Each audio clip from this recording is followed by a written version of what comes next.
Want to peel yourself off the mat Monday. Welcome to another edition of Defo on 5. Jeff DeForest along with Mr. Easter Bunny himself, the man who won virtually every egg hunt he ever participated in, Mike Lubie Lubitz. Michael, how are you as we get another week started? We had a couple of days where, did we run reruns? What did we do on the Defo on 5, Thursday and Friday while you were sucking down matzahs and butter and celebrating Passover? What was happening during those days?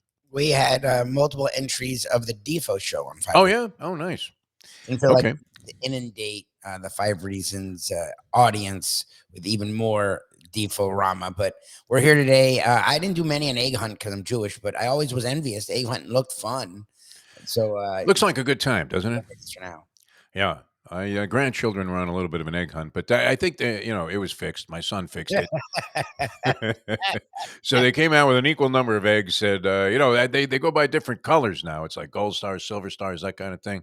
So, each of them somehow miraculously accumulated the same number of points in the egg hunt that was conducted in the backyard of my, what would it be? Would it be my son's wife's mother? Yes. Is that a mother-in-law? Not for you. They're just in-laws. Yeah. Grandma-in-law? What was that? I don't know. Just in-laws. They're your in-laws. I never know. I can't figure this stuff out. I don't know that it's important anymore. I mean, I know her as Susan. She's a wonderful person. Put on another great, buffet for the Easter celebration. I think, outside of my son being half Jewish, then I was the only Jew at the party. So, it wasn't necessarily important to accommodate and make sure that all of the stuff that was there on a normal Passover Seder would have been provided to me, which I was fine with that. Beautiful day, though. Got rainy later on. That was not the case with the Masters Golf Tournament, as the rain really took hold on Saturday and changed what would have been the dynamic of the tournament. There was an interesting stat about this, Lubie. The golfers that teed off in the early morning on the Thursday opening round, and it was late afternoon Thursday and early morning Friday before it started to get a little soggy out there. They were 80 strokes better or something like that, 60 strokes better than the guys that teed off in the opposite pattern. Okay, so real rough. And John Rahm, the eventual winner, was one of those guys that was stuck in the bad pattern, and he really had to battle through some muck there on Saturday as they completed the second round and then tried to get into some of the third round. Now, that turned out to be a very unfortunate circumstance for one LT Gray, who made the cut, kind of backed into the cut. Louis, were you watching any of this action? I kept track of it, though. He was +2, and then he goes to +3. The cut line was +2, with 2 guys left on the course who could determine the outcome of whether it stayed at +2 or +3. Tiger's already, having a sandwich in Butler Cabin there, eating pimento and cheese, on white bread, by the way. Which that's probably what reduces the price down to $1.50. Anyway, and then the 2 guys that were on the cut line at +2 both blew up and ended up forcing the cut line up to +3. One guy missed the cut altogether, and so Tiger Woods was in, but that meant that he had to complete his or start his third round on Saturday.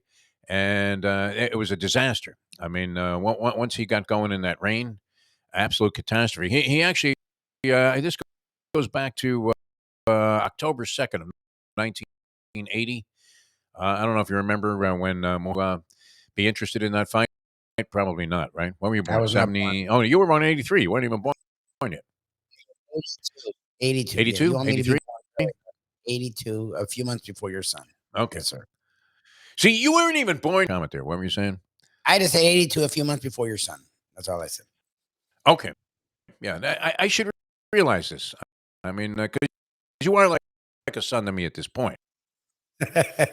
Although, obviously, a working partner now for many, many years. So, hard to have the same affection and love for you. No, you're the same age. I was already into a heavyweight degenerate gambling mode on October 2nd of 1980. I'm convinced that there was no way that a burnt out, absolutely finished Larry Holmes in a fight. Larry Holmes was sort of right around the time of his recently and was a very good fighter. People underestimated how good he was. All time, he doesn't get the kind of credit he deserves because he didn't knock a lot of people out. But the guy was an outstanding heavyweight boxer with one of the best jabs in the history of the sport. And I remember before this fight, and the odds went off. Holmes went off as a 6-5 underdog in this fight. 6-5 under. Mhm. Imagine this to Muhammad Ali, who was finished. I mean, a shot fighter. Definition of a shot fighter, which is what Woods looked like when he went out there for that third round. Because once once the rains hit, I mean, can you imagine what this guy's body is like? All of the juice that Dr. Galea poured into his system couldn't possibly offset the pain that you incur when you've had massive numbers of surgeries and all kinds of different repairs. I mean, to virtually every joint in his body. What wasn't injured about Tiger Woods? Got the bad leg. I mean, he's walking like verbal Ken. And not to denounce him. I mean, good. He's out there trying. People obviously are attracted to the event largely. He's going to spike interest. The Masters is going to draw interest anyway. But Tiger Woods' presence definitely spikes the interest level in the event, and certainly captures the focus of the television coverage. But even TV had to go away from Tiger Woods after a while, and he withdrew. He had to withdraw from the tournament. He couldn't take it anymore. He just he was screaming for a cut man, and finally, the ref came over to the corner and said, "That's it, kid. Enough. Don't even attempt to go out there any longer."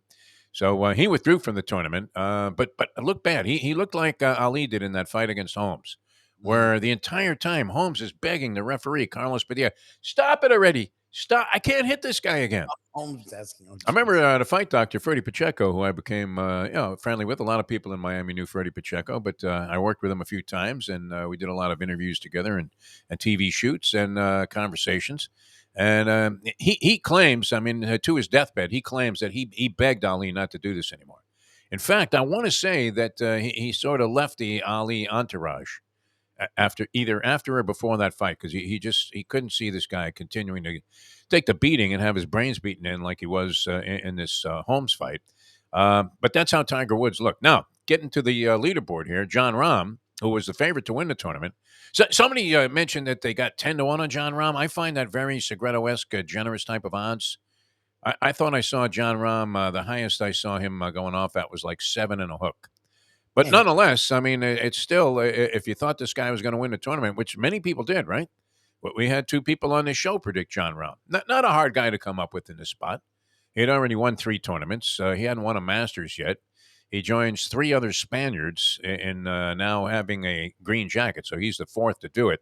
Seve Ballesteros, of course, and unfortunately, we have to mention Sergio Garcia and Jose Marie Olazabal, well, Fabo, who yeah. had a last name that nobody could pronounce. In fact, they just call him Jose Marino.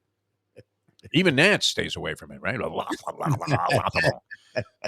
Sounds like me attempting to do a hockey game. Yeah, who's that playing for the Maple Leafs? I don't know. Number 13. Looks like you got the goal there. And you don't want to mention a guy's name because there's no way in hell that you could ever possibly come up with the correct pronunciation. Oh my But god. anyway, and Brooks Koepka, this was, the other interesting dynamic was the LIV Tour guys going against the PGA players.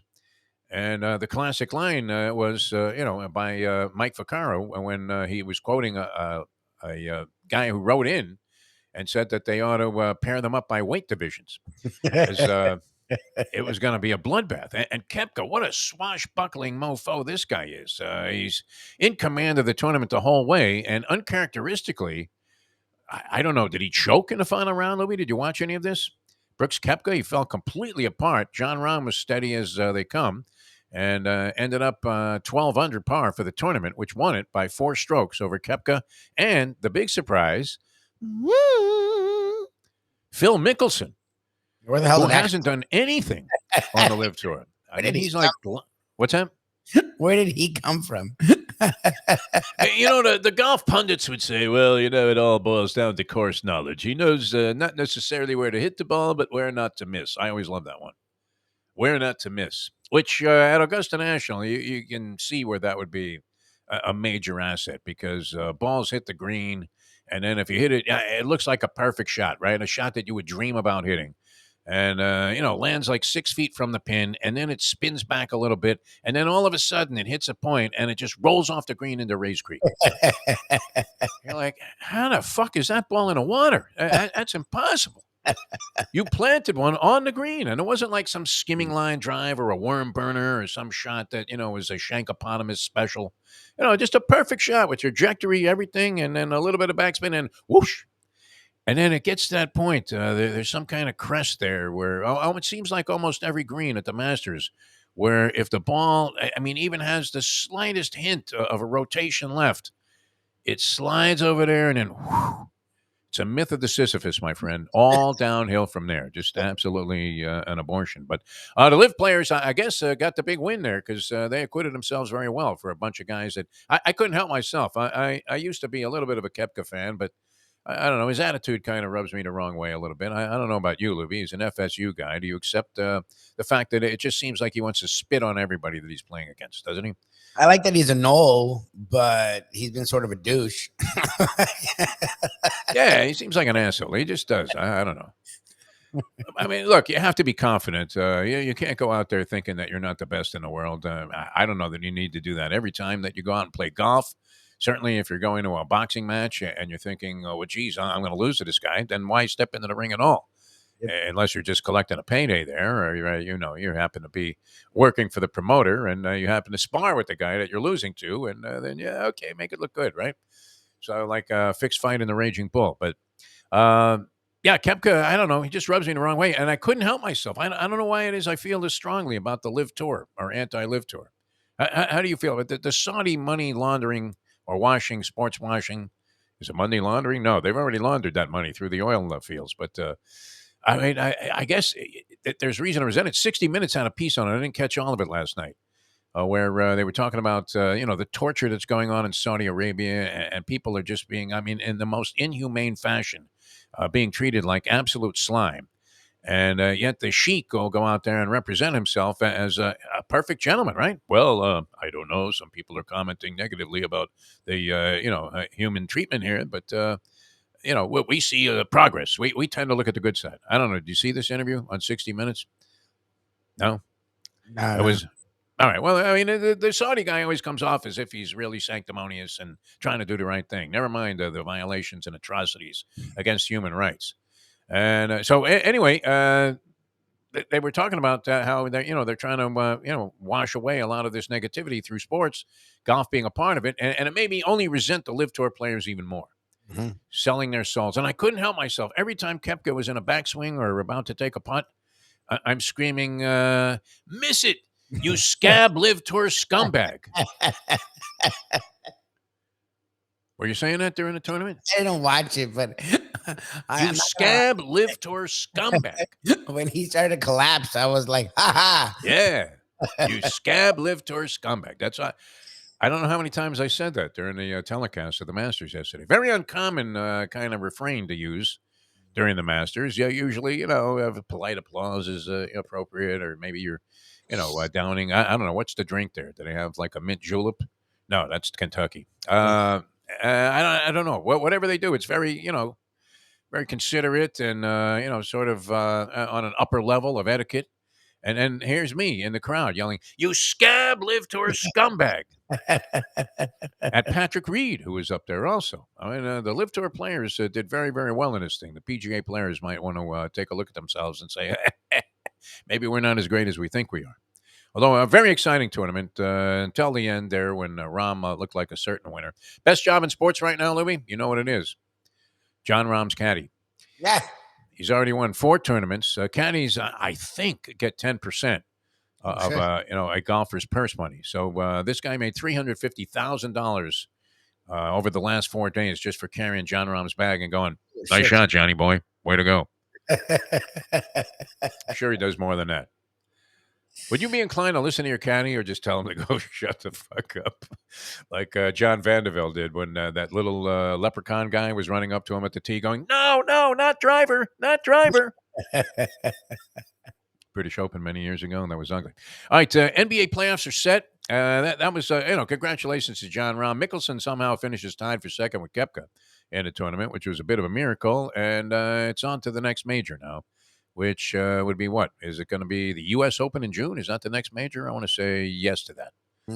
So we'll see. And I don't know if LIV Tour players, I think because it's under the auspices, not run by the PGA, it's run by the U.S. Golf Association. I believe you'll see LIV Tour players there too. So we'll see if they can make another good account of themselves so we can forget about them even more so once they go out there on those Trump-owned golf courses. The MAGA people loved it, right? They were all in favor of it. I guess that makes sense, right? The MAGA people would line up behind the Saudis solidly and say, you know what? Never mind that Khashoggi guy. That was nothing. The piece, though, on 60 Minutes was an eye opener because there was a woman there that had done everything in defiance of the Saudi government, had been tortured in prison, and continued to fight to expose the fact that what's going on there is beyond horrific and should not be looked at as some gleaming, shining, move into the future with considerations for other human beings being taken into account. Hawks and the Heat. What do you think, Lubie? Hawks and the Heat. It seems to me, I don't know, I didn't look up the record, but it seems to me that the Heat handled the Hawks all season long. Is that not true? And even last year they dispatched them in the playoffs. They've handled the Hawks really well. It's funny they struggled against the Bulls and the Raptors, so playing wise, they sort of need this one, or they may be out of it. I don't know. I don't know what to do with them. Look, they put together a really game versus Sixers where the Sixers played their actual team and the Heat demolished them. Yeah. It was cool. They put together a nice game without their starters to say goodbye to Udonis Haslem, so that was cool. At home, Udonis Haslem. Oh, that's right. UD retired. We should mention that. So 20 years in the league, UD. The last 10 as a DNP CD. I thought that was part of his name. I thought he had changed his name, like Kareem Abdul-Jabbar did. That his new last name was DNP CD.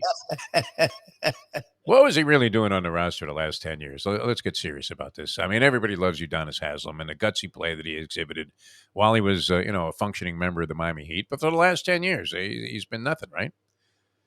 You were betting on the over-under, number of minutes he would play during the season, and the over number was like 20. We beat it last night. Yeah. Good for him. I mean, he should be applauded. I mean, the guy was a gutsy player. And, one of those players that has a nice story where, it looked like he was going to be a bust. He ends up in France. He's a fat slob. He's eating his way out of the league and, loses a bunch of weight, gets signed by Pat Riley, and the rest, he really made a nice account of himself as a professional basketball player. And I guess, would he go into coaching? I don't think so. I'm sure 20 years in the league. I'm sure he's going to be around the team. He seems to really like it. Yeah. He hadn't needed the money. He's been a really good businessman. So I'm sure he just 20 years in the NBA, you shouldn't need money. Oh, no. Even if you made the league minimum for 20 years. I mean, you should be set for life, no? You would have to think, well, what's the league minimum in the NBA? It's got to be like over $1 million at this point. Is it less? No, he's making like 3 or 4 a year, I would think. Yeah. I mean, but it's not even that. I mean, he's done well off the court. Look, around the league, they said, I wish we have a Haslem. So he's doing something there. Well respected and by players and well deserved. Cats still in the playoff hunt. They're not there yet, huh?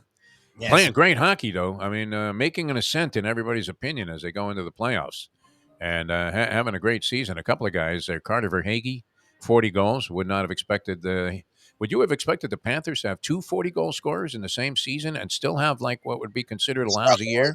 Exactly, struggle. But they found this goalie, Alex Lyon, and he's been dynamite. I do believe you will see some kind of Navalny-type poison in the system of Sergei Bobrovsky because they had to get this guy out of the lineup. And I don't know that they knew for sure that Lyon was going to be what he's turned out to be. And who knows, in the playoffs, he may crumble under the pressure. That's possible.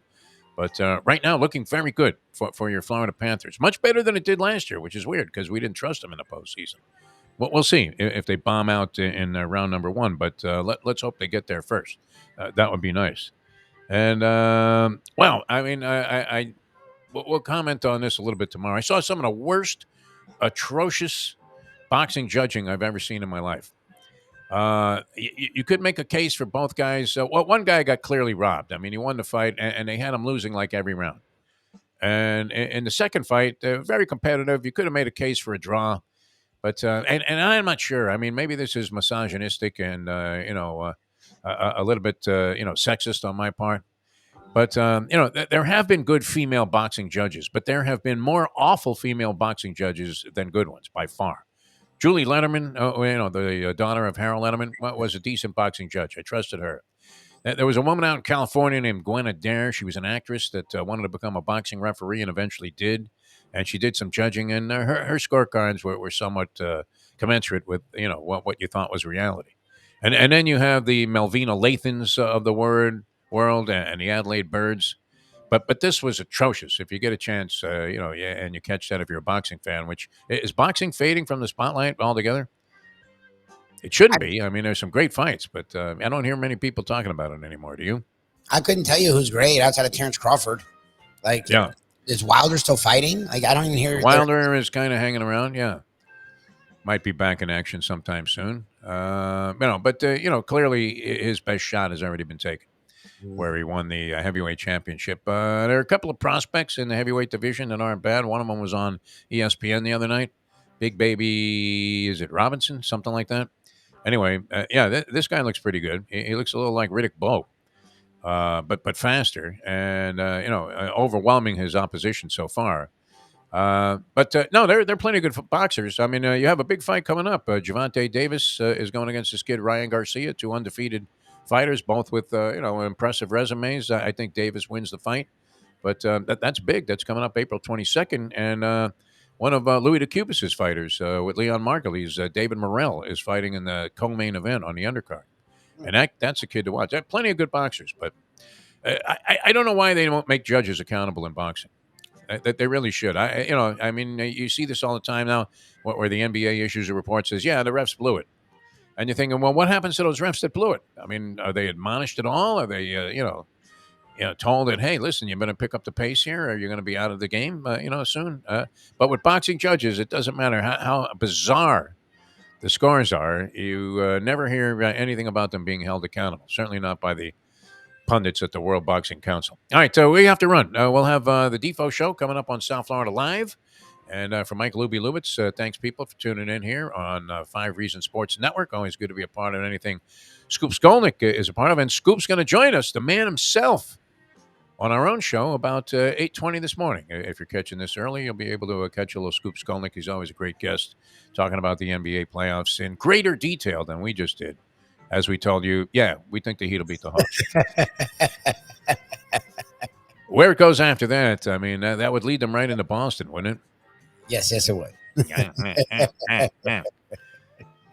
So I don't know. I mean, look, they've been competitive against these teams in the past, but that was in the past. Can this current roster go against Milwaukee, Boston, or Philadelphia, which it's likely to be Boston if they do end up in the 7th seed there? Can they win a 4 out of 7 series? Yeah, you would think not. All right, we'll see you next time. Thanks for tuning in to Defo on 5.